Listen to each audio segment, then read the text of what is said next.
Hello, welcome to Friday I'm in Bed. Podcast for midlife women living their best life, but in bed by 10.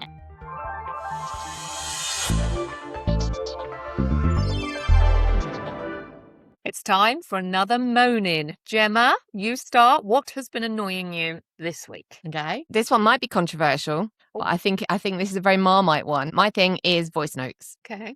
Because I can't stand them. Like, they're okay if you've just got like a little conversational chat to have with someone, but particularly if you're asking someone to do something or if it's in any kind of like work context, please don't send me a voice note, because what am I going to do with this? I can't refer back to it. I can't make it into a list of things that I need to do. I have to somehow hold it in my head, just remember it, write it all down, sit there. And I might be away from my desk and I've got a voice note. What am I going to do? Stand in the middle of Starbucks listening to my voice note and making little notes about what you want me to do. So it's simple, but there it is. There's even, if you're determined to press the microphone button and leave a voice note, there's a microphone button at the bottom of your keyboard. You could dictate what you want to say. And even if it's garbled when it turns up, I would rather decipher your garbled written text than listen to your voice note. Just don't have that time. That's it. Note, I definitely use the microphone, which I'm sure you know, because I often send you messages and they don't arrive quite as I wanted because I just can't be bothered to type on my phone. I find I do that. That's fine. But voice note? Yeah, I do voice notes too. Oh, you do know you can. But so you like to get them back as well as send them? Yeah, I'm fine with a voice note, literally. And if you ramble on, I'll do it on 2 times so that you talk really fast. So I don't have a problem. But I think, thinking about what you said, I don't think I've ever received a list of things I have to do via voice note. So maybe so I do use it in a work setting, but not in a, I need you to do these 6 things and here they are and I'm going to tell you them, and then you can't. Like, could you change this and add this and then move this and it's on this date, that kind of thing. I am the person that picks up and goes, oh, can we just move that there, and because it's easier to say all of that than to go to type it. Oh, and can you move the thing and do the thing and so maybe what's important, easier for you. Yes. Is it easier for the person the other end that's then got to like translate that into the actions that you want them to do? But they can listen to it again. You can listen again, but you've got to listen to the whole thing. You can't just go through it. Anyway, that's where I am on voice notes. I find it so frustrating. So I'm going to not let this in. I'm sorry. What am I supposed to do? Not let it in? That's room 101, isn't it? Yeah. I don't know. Yeah, I'm cancelled. We're not borrowing formats from anywhere else. No, we're not doing that. I'm not letting it in. I'm cancelling you and it, because you need to establish with your clients how you are going to communicate. That's on you. Fair enough. What's yours? Mine is very fresh. So I went to see Ariana Grande on Sunday, and I have seen a new trend emerging with fans at concerts. So we all know people video like huge chunks of concerts and it winds people up. But there's a new thing I noticed where there are people, I'm going to say they're all young people, they spend the entire concert filming themselves singing the concert. So I'm in the VIP area here, I paid a lot of money for my ticket. It's all very lovely. The view's amazing. All the rows in front of me were all videoing themselves singing every single song. And I was in every freaking video, which makes me think of the podcast we talked about when you're in a video by accident or whatever. But they didn't even video her singing. They videoed themselves. What is this? What is this craziness? I mean, I think do it once. I'm really sorry, but I'm cancelling you for this already because, why? I get the thing where you don't want to be in the background of their video, but 2 hours doing how does it bother you? Like, you watch Ariana Grande, don't yuck their yum. But do you not think it's odd to go and see a band or a musician and video yourself the whole concert? Yes, but thinking something's odd. All right, okay, it's fine. Well, doesn't mean that it shouldn't be allowed. That's fine. I do plenty we'll let of odd them do things, it, and I don't understand how their videoing doesn't affect your enjoyment unless you're just going to randomly get annoyed with it. Well, I mean, obviously it did. Because I was in 2 hours of her video. I mean, and in the end, I was like, "Can you stop?" Because literally, you've got every single video has got me, my face in it. It was like, yeah. Okay, that's a different issue. That's not what you said the problem was. You said the problem was them videoing themselves singing. So I'm not allowing that. It's fine. You want to It's do fine. the other one? You want to do the other one? We can discuss that separately. That one might be allowed, but in the meantime, you're cancelled for the first one. Outrageous. Like, you know what I mean? Film the woman on the stage. Anyway, let's go. Let's move on. This week on Friday I'm in Bed, we're starting with the Lindsay Clancy case and the rise of what's being called forensic fandom, the way the internet turns real-life crimes into something for all of us to investigate, dissect, and have an opinion on. We're using this case as a springboard to talk about how we've become internet sleuths, piecing together evidence from social media, analysing strangers' lives, and sometimes deciding we know what happened before all the facts are even out. But where does our curiosity end and voyeurism begin? And what begins when our obsession with solving someone else's story starts having real consequences for the families and people at the centre of it? Then we're talking about the backlash to people jumping on internet trends. The kind of chic trend is a good example. It was everywhere, and now inevitably it's apparently embarrassing to like it. We're asking why we're so quick to mock people for joining in, whether following a trend automatically makes you a chic, and whether sometimes we need to accept that people are just having a bit of fun. And then there's brands doing exactly the same thing, jumping on big popular culture moments like the Oscars and the Met Gala to create memes and get themselves noticed. Some people think it's crass and that businesses should probably behave more professionally, while marketing pros would probably call it clever, timely, and exactly what brands should be doing. So who is right?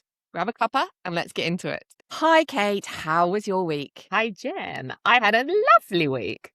My son got his results. He did. Oh, yes.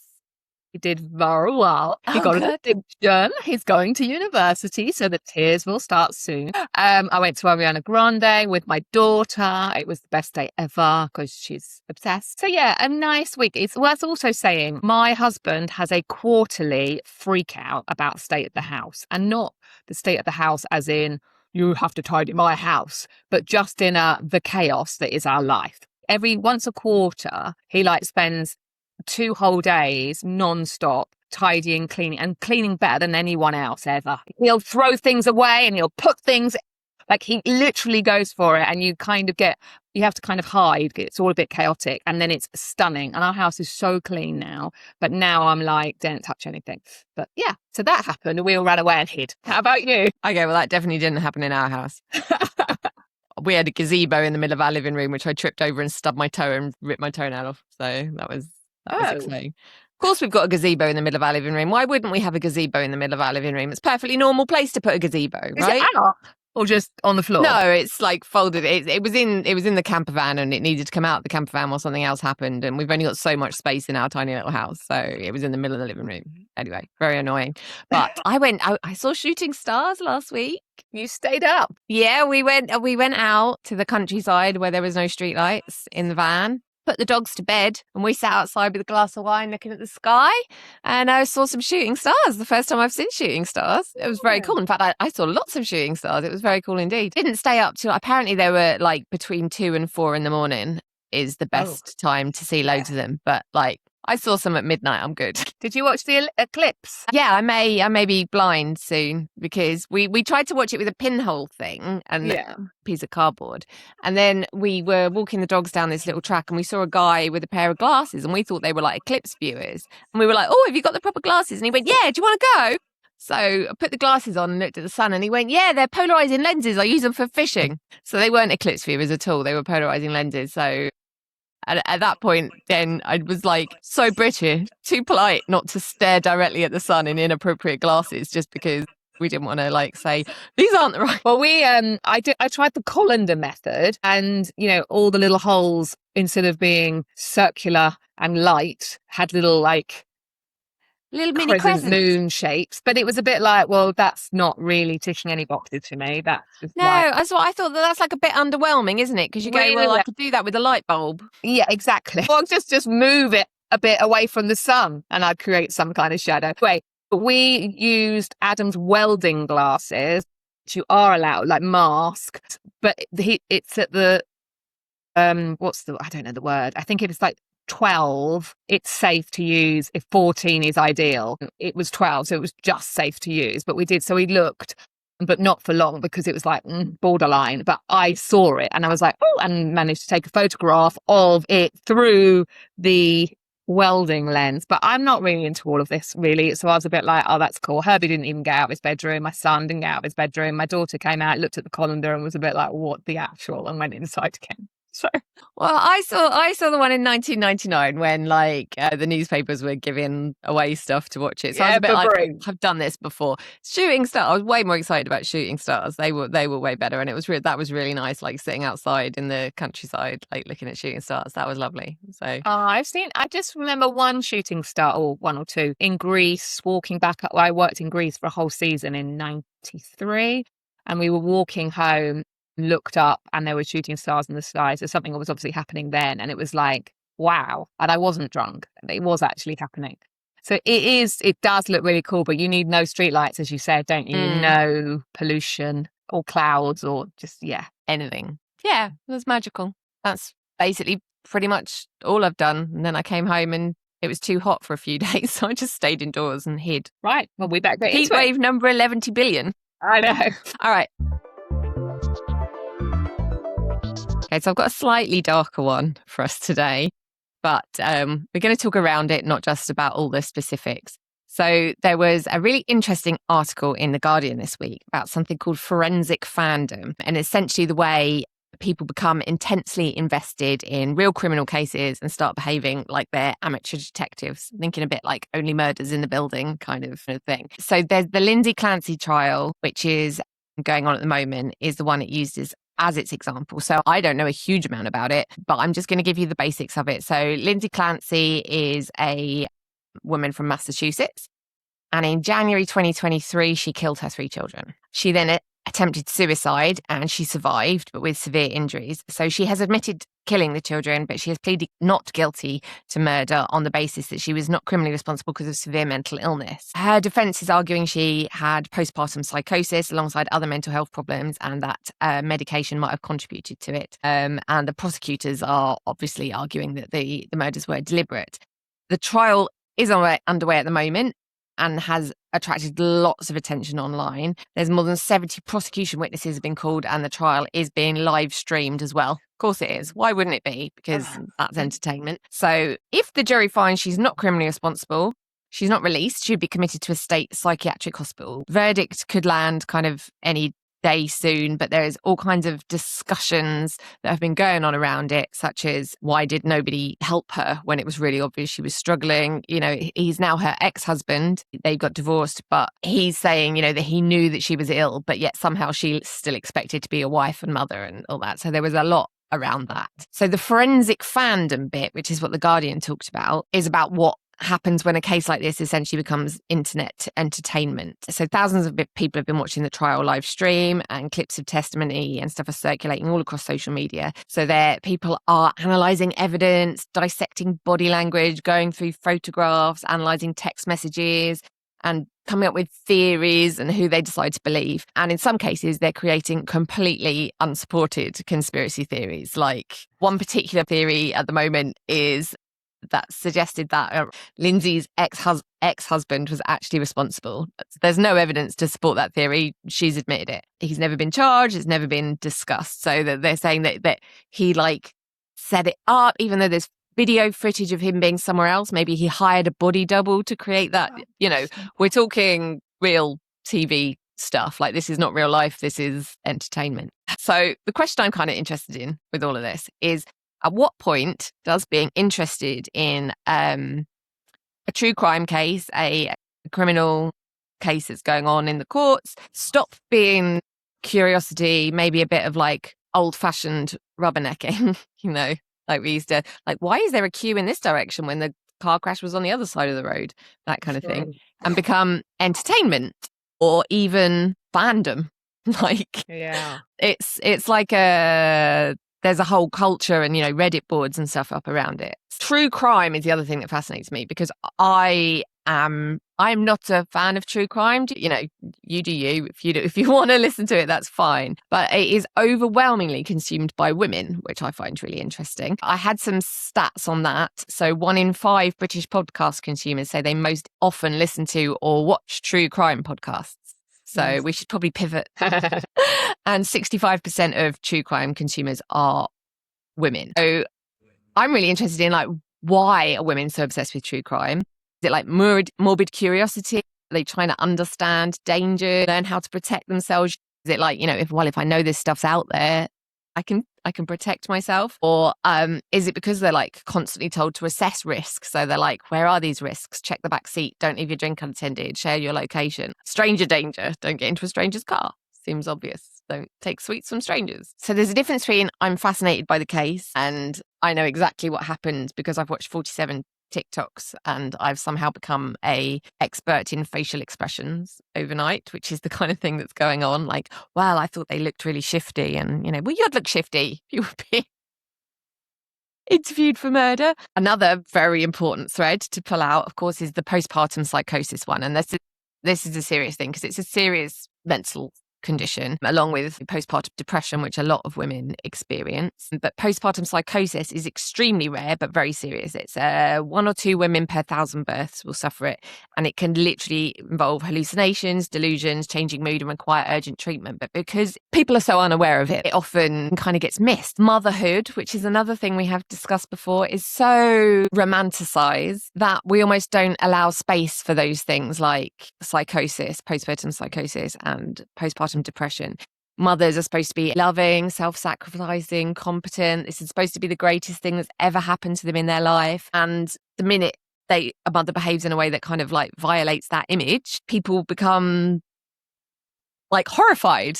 Like the Guardian article was saying that the problem is with this kind of fandom, just to circle it back around to the Guardian argument, is it then distracts attention from what is a real serious issue in this case, which is the postpartum psychosis. And this could be raising awareness of the fact that this is an issue, but instead we're coming up with crazy theories. So are you a true crime person at all? Do you do any of this? Have you ever listened to any? No, I'm not really. I have watched a few documentaries of old cases, so from the 80s or 90s that I remember from the time. So I've seen a documentary recently about the Amanda Knox, and then also Rachel Nicholl, who was murdered on Wimbledon Common. But these are kind of cases from the past that I remember, but I didn't really read the newspaper all the time, so I didn't know all the bits, to the story. So I find those really interesting. But why do I find those interesting? Probably just jogging my memory on, and it's just, they're big cases. But I did try recently to listen to a true crime podcast because I thought, I wanted to find some more podcasts to listen to. And really quickly, it was just a lot of opinion and not facts, if you know what I mean.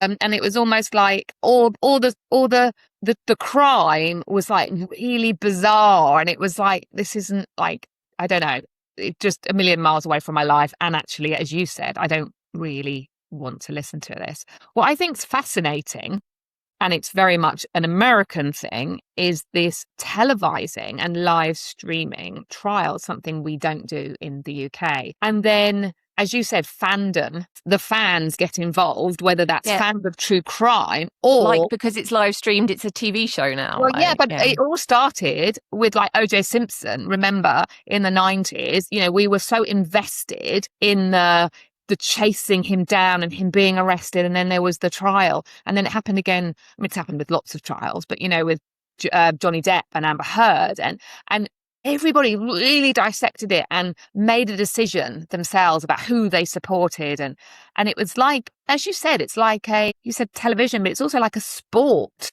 It's whose team are you on? Who are you rooting for?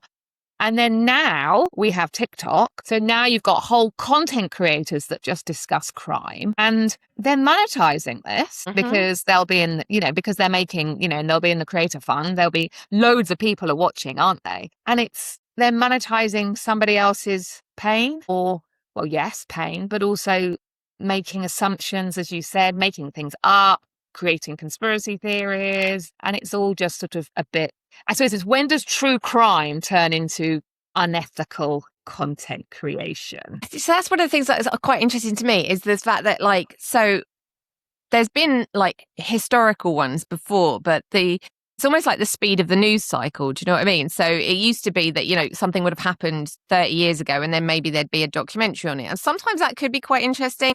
I think I've maybe watched a few. I don't necessarily find it quite, it's just not really my thing.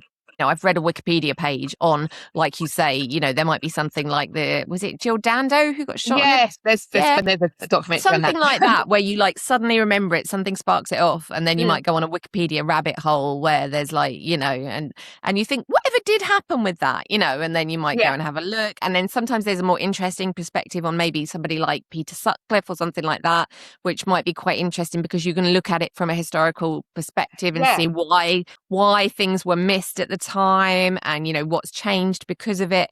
And maybe it's more like an almost academic procedure, I think is the key bit there. Yeah. I watched the Shannon Matthews documentary thing, and I was like, oh, I didn't realise that happened, because I only read the headlines at the time. And as you said, it's like history. Why were those mistakes made? And what were the learnings, you know, and all that. So yeah. But now, but it's almost like those have become key cases as like due to the passage of time. Yes.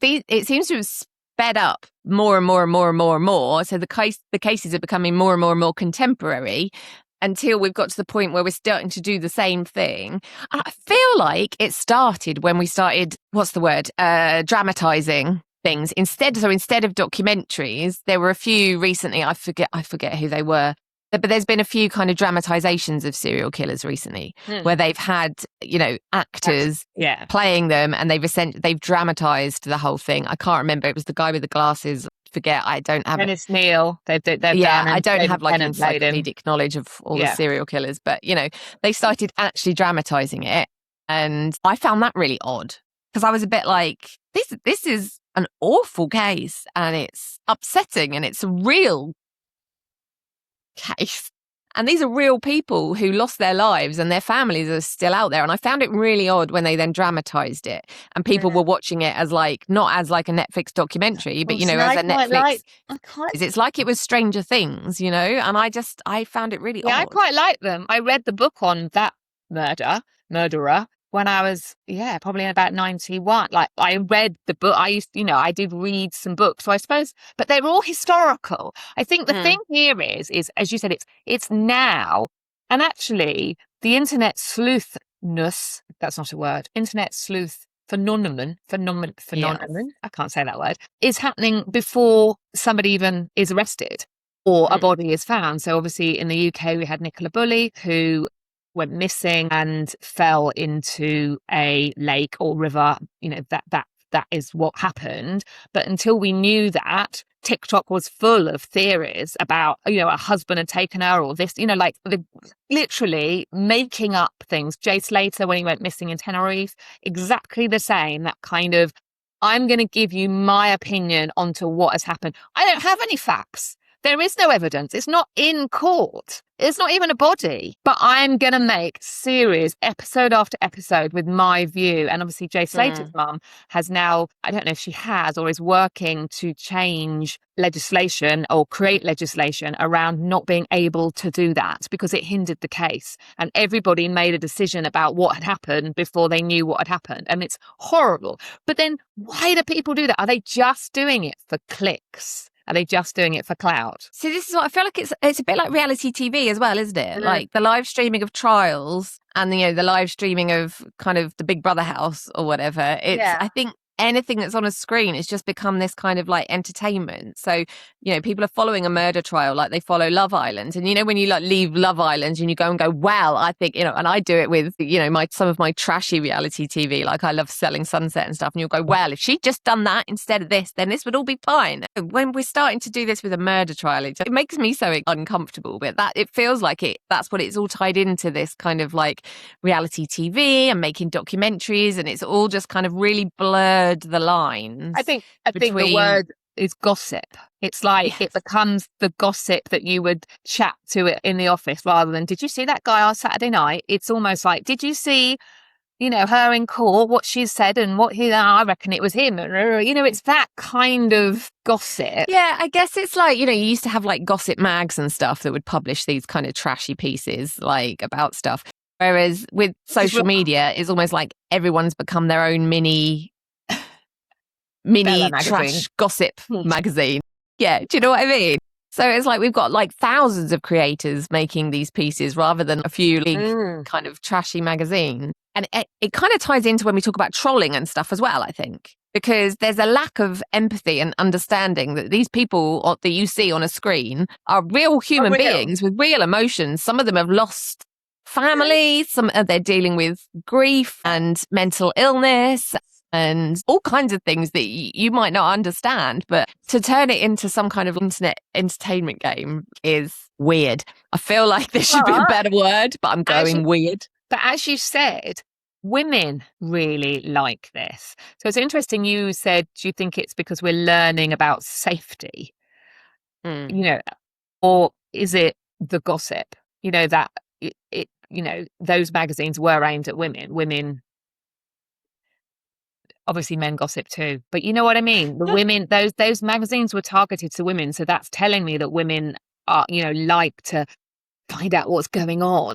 So why are these podcasts listened to by women as well? I think they are actually. Yeah. Women. There's like at least 2/3 of the audience for true crime podcasts are women. My 16-year-old daughter loves true crime podcasts and true crime documentaries. She literally just sits and watches them, and she also loves Law and Order. And sometimes I think, is this good for you? Is this good? Maybe I should have asked her before this podcast. Why? What is it? Yeah. I've never understood it.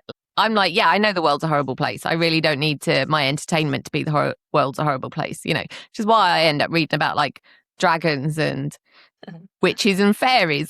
They might be at war, but they're dragons and witches and fairies. So, I've got like a little bit of emotional distance from this. True crime as entertainment to me just feels like, no, this is my bit where I pretend the world is not a horrible place.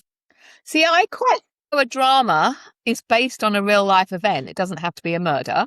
I like that. There's something of, and then I'm literally Googling exactly what happened. There's obviously something in my brain that's like, oh, I like it to be factually correct and it be about something that happened. I find that more interesting. But I wouldn't. Maybe that's part of it. But why? Yeah, why women? Why? Is it because we're like constantly being told to think about our safety and that we do we blame women for? Are we looking for clues as to if we can analyze this, maybe we can analyze our own life and it won't happen to us? Or well, not for me, because I'm not analyzing what the woman did. Say because obviously sometimes it's two men, or it's a man committing a crime against a woman, or the other way around. To be fair, some of the ones I've been watching have been women.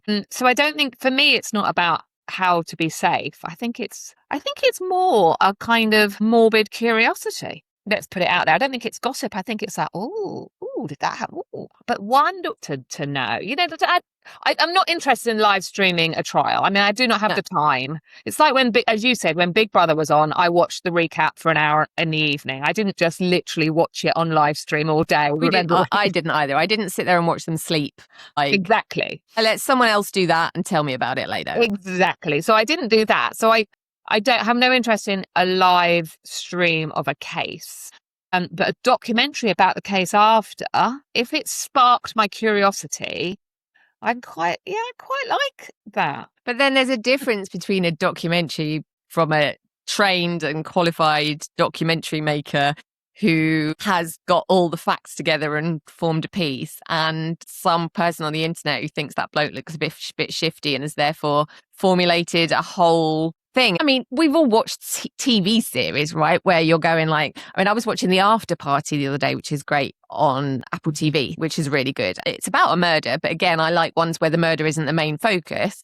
And every single person's story is told from a different kind of perspective. Like one of them could be a film noir. Yes. Yeah. So, and that was great. And like just before we were getting to the final episode, me and my husband were like, oh, so who do you think did it? What do we think's going to be? Who are we going to find out did it? And we were like, well, they were here at this time. So I think, and we didn't see that happen. But you could do that because it's a TV show. There's not a real dead person behind this. Is it like an increase in empathy? Like we really understand how these people feel and therefore we want to understand more about what's going on behind it? Or is it a lack of empathy? Yeah. Or is it a lack of empathy where we're just like, we've stopped treating people like real human beings and started treating them all like they're a Netflix series? I think it's the latter, because then that comes back to trolling. Because when people turn up and say really nasty things to people, they are not putting themselves in that person's shoes in any shape or form, are they? They're just projecting their own views or their own feelings or whatever. There is no empathy or sympathy. So, yeah, I would probably say we are potentially lacking empathy. Or, as I said before, literally just trying to monetize and make, because it's like there's content creators that talk every night about Love Island, about what's been happening, and they're so successful because everybody's really invested in their view on it.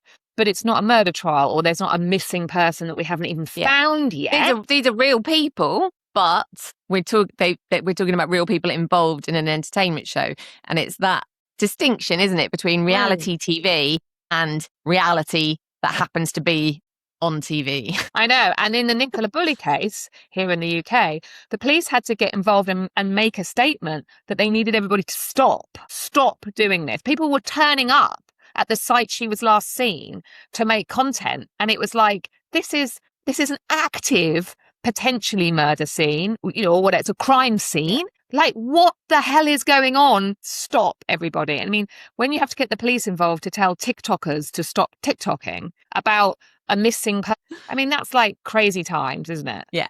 I mean, this is what gives influencers a bad name, right? But what are they influencing? But they are creating conspiracy theories, so we haven't really touched on that. The theories that come out. This is you bought money as well, and this was one of my final notes. I was like, oh, excellent, well done, Kate. You bring that in, and it was like one of my final notes was about like who owns a true crime story, because when you come to like monetizing it, if you've written a script, an original script, it's obvious, who it's it could be the owner, the studio or the writer or whatever is the owner of that story. But who owns a true crime story? Is it in the public domain just because it happened in reality? So when you come to monetizing it, is it the victim's families? Does the accused own the story? Is it okay for them to make money off of a true crime? Do journalists, do podcasters, TikToks, who owns the story? Who is it okay? Is it okay for anyone to make money off of this story? If we consider that people like lawyers and things involved in it are being paid, obviously. Yeah.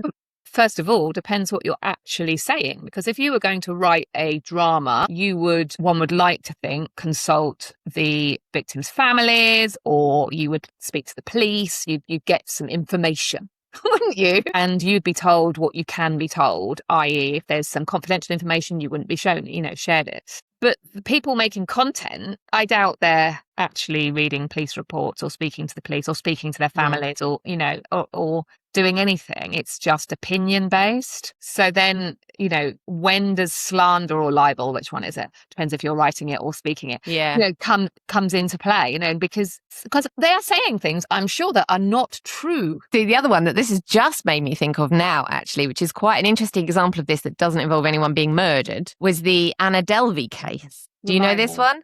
This is one where, for a very brief time, I got a little bit obsessed with, because there was actually a dramatization of this. So she was like an Instagram personality influencer years ago who basically pretended to be like a New York socialite in order to get loads of money and stuff off of people. She took a load of friends to Morocco in a fancy riad, pretended she was loaded, and then did a runner and was then convicted. Program. It was. Yeah.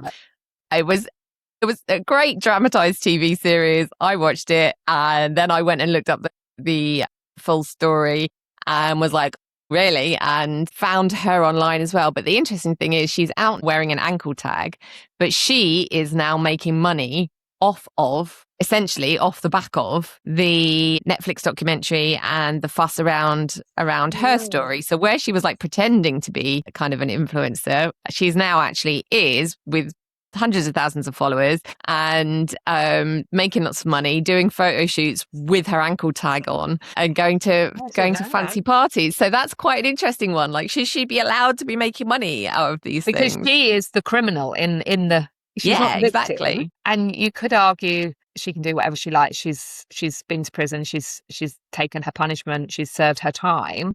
But to a victim or the victim's family, that's a bit like, exactly. There's people out there who lost money in this. And, we all know money isn't everything, but it's very helpful. Well, I don't know if I've answered any of that for you around. I don't think we were expecting answers. But I mean, there's loads of stuff, obviously, we haven't covered as well. But unfortunately, we are running out of time. So maybe we'll cut the existential dreads there. And we have something a bit more frivolous, I think, to talk about. We do. Well, for the second half of this podcast, we're going to talk about something a little less, intense, something a bit more frivolous.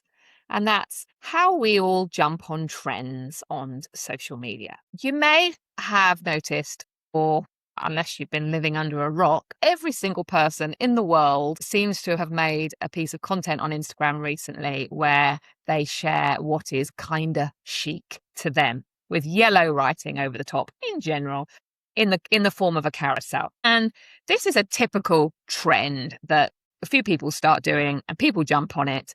But what's special about this trend is everybody does it, and it becomes a little bit more tiresome to see. So the reason I wanted to talk about this is something as frivolous as creating a kind of chic carousel has brought out the cool kids, who I'm going to call them the cool kids, who have decided that it's kind of chic to not do the trend.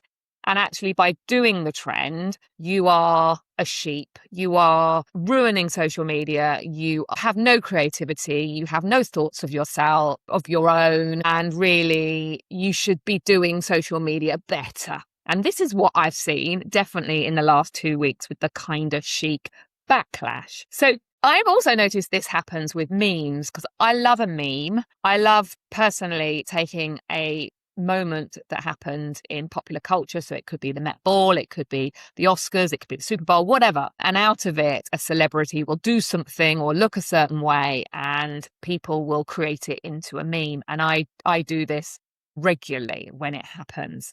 And I'll create a meme that is relevant to my business and to what I'm offering, as do other brands. Lots of big brands do it. So, for example, it could be, I know Taylor Swift rolls her eyes at the Grammys, and people start sharing it because of her reaction. So then people create memes that will be like me when I get up in the morning and I realize I didn't charge my phone. That would be a really rubbish meme. They make it relevant.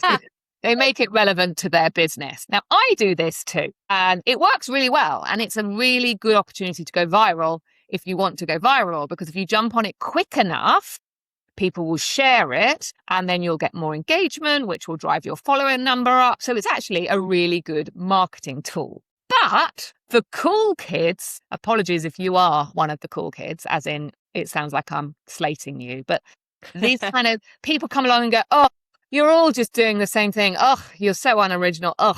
And I want to talk about this because I feel like it's like, well, to quote my kids when I spoke to them about it, they said, it's really not that deep, Mum. It's really not that deep.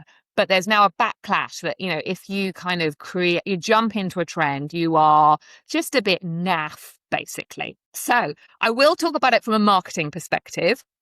I'm going to talk about how Channel 4, how they do it, and how Aldi, how they use, memes and popular culture, different things to promote their brand. I'll share a bit about how to get it right. But I also want to talk about, how lots of people say, oh, people today get offended by everything. Snowflakes, you all get so offended. I feel like there's a little bit of like, okay, I'm going to talk about this. Are we just getting offended by things that really don't matter anymore? Because actually, if you type kind of chic onto a square on Instagram, as my son said, it's not that deep. So let's start with kind of chic, because I do know that I've done it and I do know that you've done it. So how do you feel? How did you feel when people started to go, oh, kind of chic? That's kind of boring. Well, I haven't done kind of chic. Okay. I thought about it. But I mean, see, I'm a terrible one for seeing trends and I watch them go by and I go, oh, and I'll go, oh, I should do that. So I started making one. I started making a kind of chic one. And then I went, oh, it's probably a bit late now, isn't it? So I never actually posted it.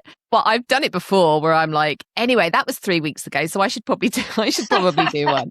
I am like the worst for I do not jump on a trend early enough. I like to But this is the thing, the way that I do most of my content is I sit and I digest things for ages and I overthink stuff.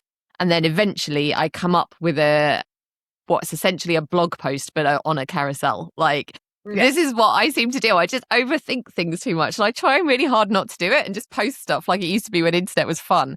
But like my brain just doesn't do it. So actually I haven't done Kind of Chic is what we're there. However, I've got no problem with jumping on a trend. Sometimes it's funny. Sometimes you see one and you go, oh my God, yes, that's good. And I could use this like thing that's in my life would fit perfectly into this stupid little internet format. And like, yeah, I think it's fine. And sometimes it's just okay for social media to be like fun and like we're all part of a big gang where we all suddenly like this thing, right? And it's okay. Yeah, I agree. It doesn't have to be that deep. Like, why do you think that we have this? Because it kind of becomes a cycle. There's the marketeers that jump on it straight away. I mean, I was going to say I'm not in marketing. My whole career has been pretty much marketing and I still think like that. So we jump on it fast and then other people see it and they start to do it. And then everybody, eventually there are people potentially, as you said, like you go, maybe I should do this now. I could do that. Do that, not realizing that it's been out for 3 weeks. Oh, I know it's been out for 3 weeks. But then we get to the end of the cycle where we are damned for doing it. And you're, like, why do we get to the stage where, or why do some people get to the stage where it then becomes really cool to say, all you lot over there, you are naff. You are doing it wrong. You are sad, basically. Oh, well, I think there's loads of things in there. I mean, that's always the way any kind of fashion or trend has worked, isn't it? Is that like, we go, this is cool. Oh my God, everyone's doing it. It's really naff now. And like all the people who did it first are a bit like, oh my God, like, why are you all copying me? Like, and I literally saw some kind of marketing account the other day put out a post that was like, it's not kind of chic, it's kind of copying, right? And you go, yeah. So yes, I did see that. I know you shared it with me as well. Like, it's kind of copying. I did it first. So sure, I saw somebody saying, like, I created this. But it's like, well, prove it. Like, did you really? Were you the first person?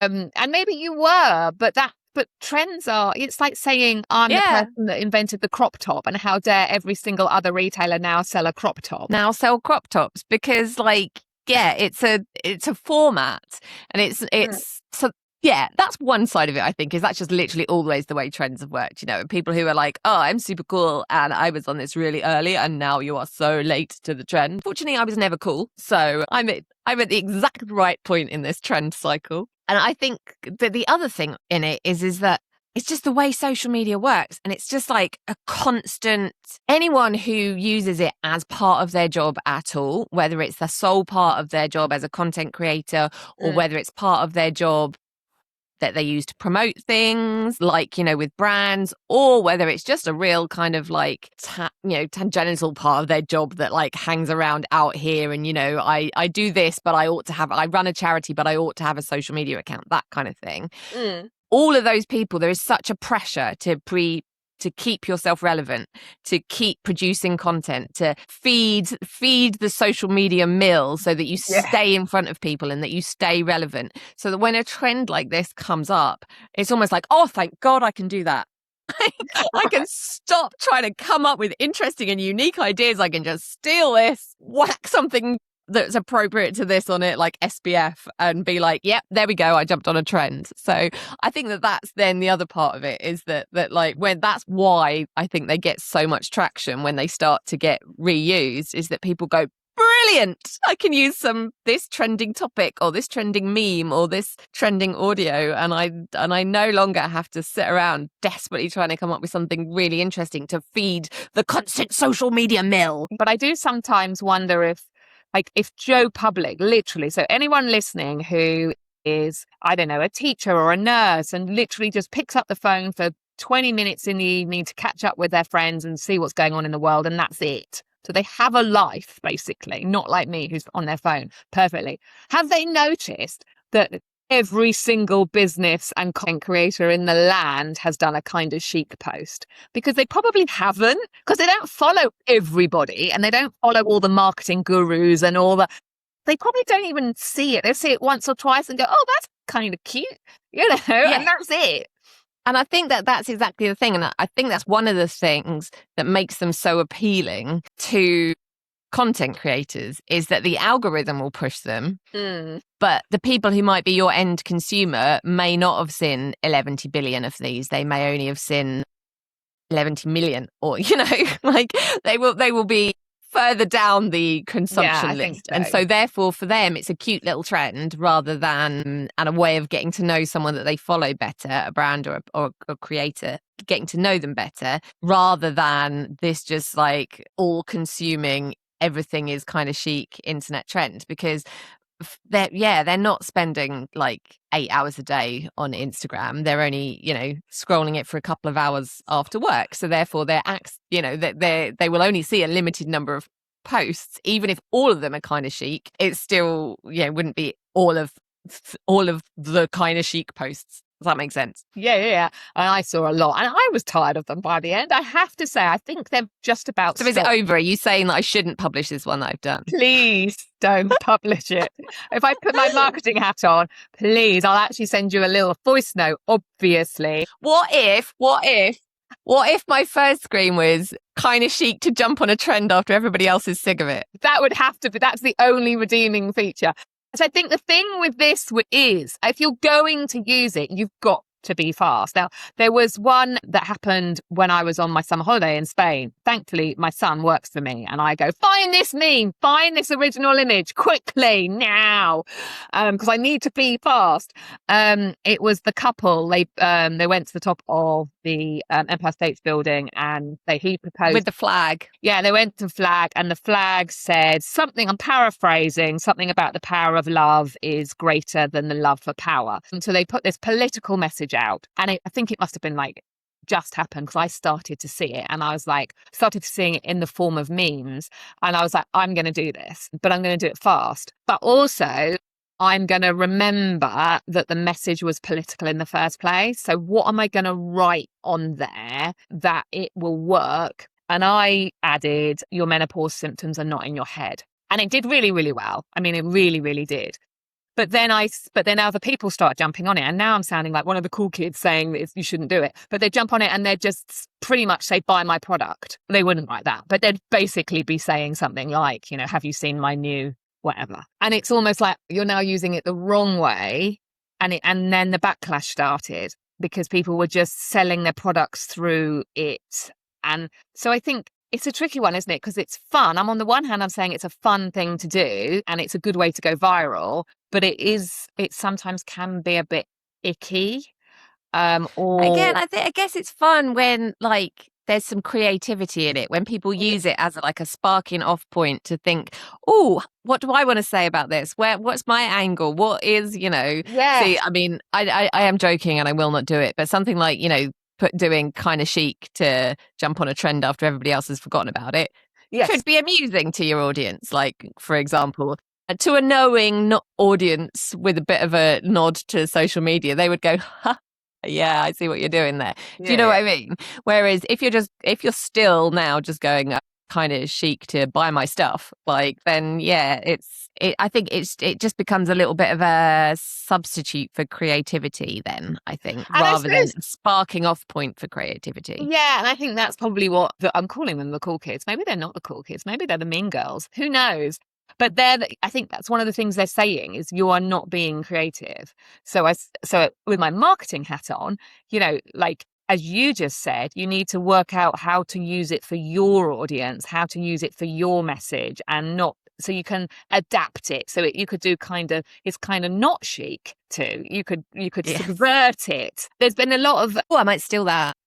Yeah. I think people have already done it. Sorry, but oh damn it!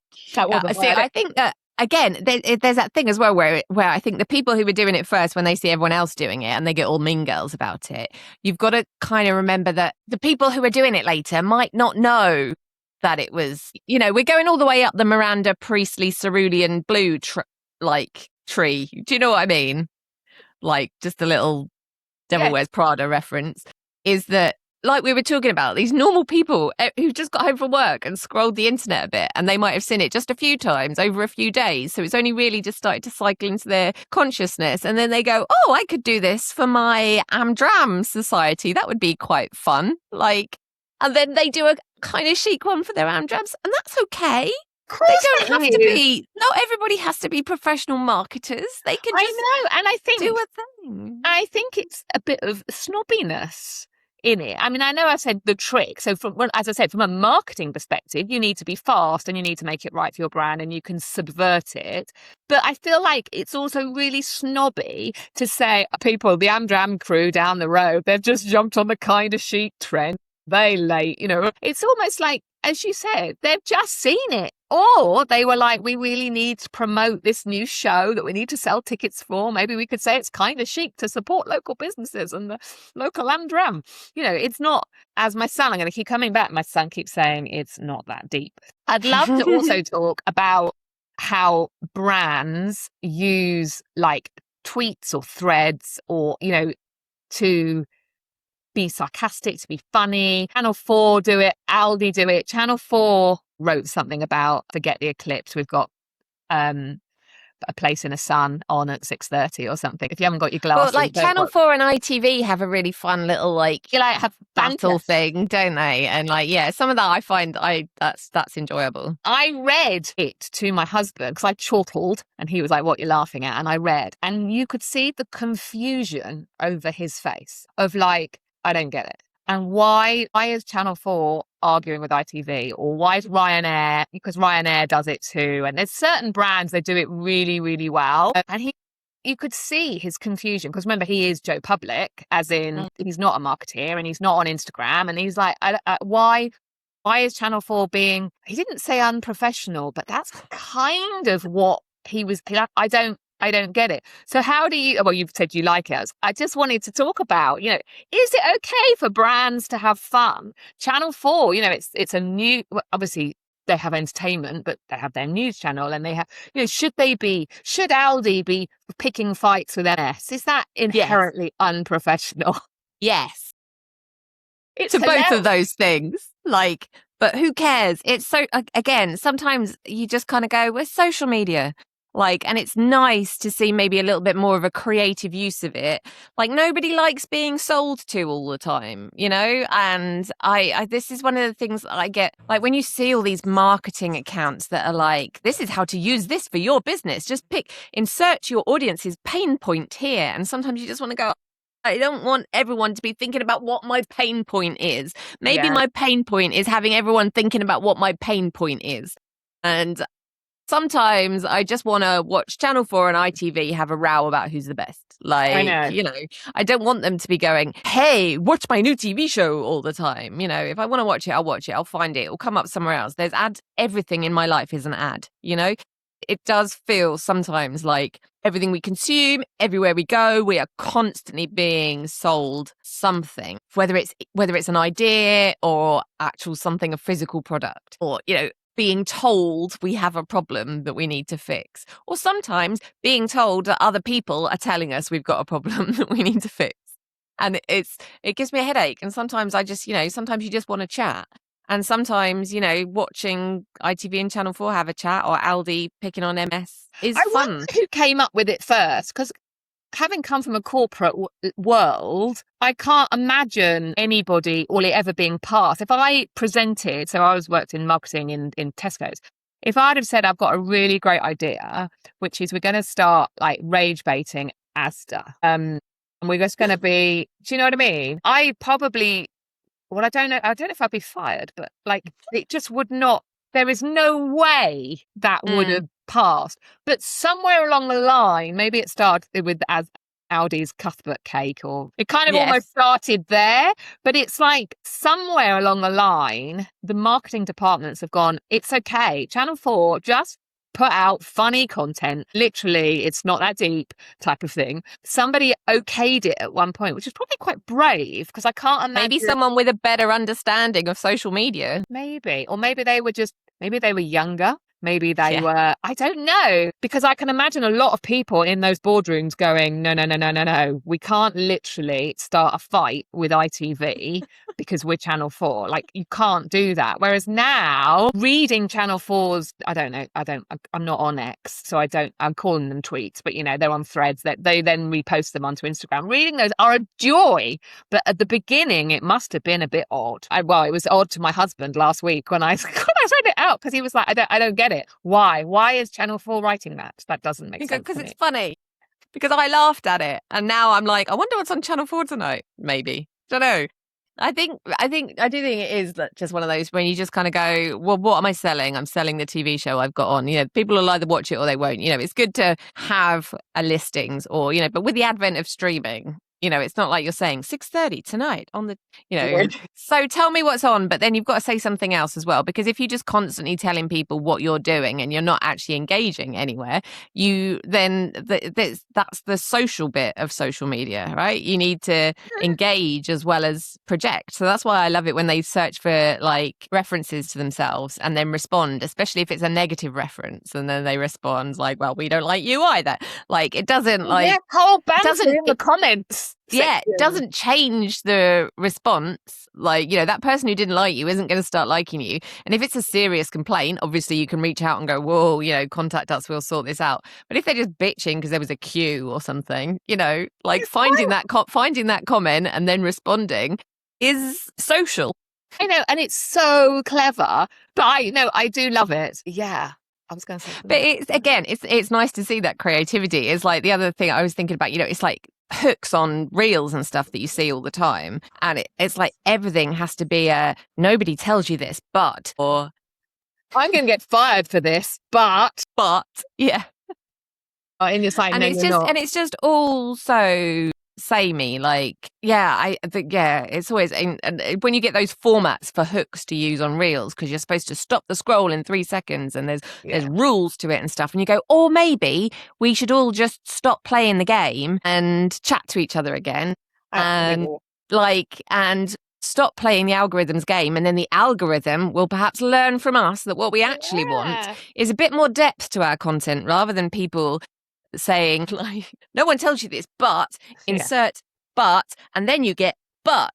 Like, but then I was going to point out that in a way, what this has shown me, this conversation, that it's important to be brave. Don't procrastinate. Just put out your content. If you are a content creator or a business or a brand, just put it out, because look at what Channel 4 are doing or whatever. But then the flip side is it, back to the trend thing. If you're putting it out 3 weeks later in a serious way, you probably is not going to work either. So I'm saying be spontaneous, do your own thing, but then jump on trends, and then you're not doing your own thing, you're doing what everybody else does. So actually my advice is double-sided, because in a way, don't procrastinate, be you, do your thing. But if you see a trend that you think is amusing and you think you would like to jump on, just jump on it. It's fine. It's not that deep. And this is what I've been doing content stuff for 20 years now. I've been self-employed for that long, doing vintage. I had a pretty successful blog back in the day, and then social media became a thing. These things didn't even exist when I started. I am the old lady of the internet. So I've been doing this stuff for years, but I just kind of got sick of it, because I've said before, I don't have a niche, I have a life, and that was what I always liked to put out there, and chat with people and find people who might get on. But now you have to have a niche, and this has to be a running account or a fashion account or and I'm sick of it. I just want to chat with people. I'm tired of hooks, and I'm tired of memes, and I just want people. Meme. Literally, I do love a meme. But it's just about doing your own thing. Do what you want to do. And make it social, and talk to your audience. And if they like you doing memes, do it. If they don't like, just be you, as you said. Have fun with it. And as for the cool kids, stroke meme girls, that are saying you're naff or you're sheep or you're uncreative or you've copied my idea, which you haven't, because it's a trend, then we just need to ignore them, is what I think. Yeah. If that's okay. It's mean girls. Yeah. And on that note, see you next week. Thank you for joining us for another roundup of midlife chat, hot takes, and occasional moaning. Well, quite a bit of moaning. Make sure you hit subscribe so your podcast app gently nudges you every Friday, because honestly, who remembers anything without a reminder this day? And also, we like people liking us because we're very needy. And if you fancy being extra lovely, leave us a rating or a review. It helps more brilliant women like you find us. Have a great weekend, everyone, and make sure you find time for yourself. You deserve it.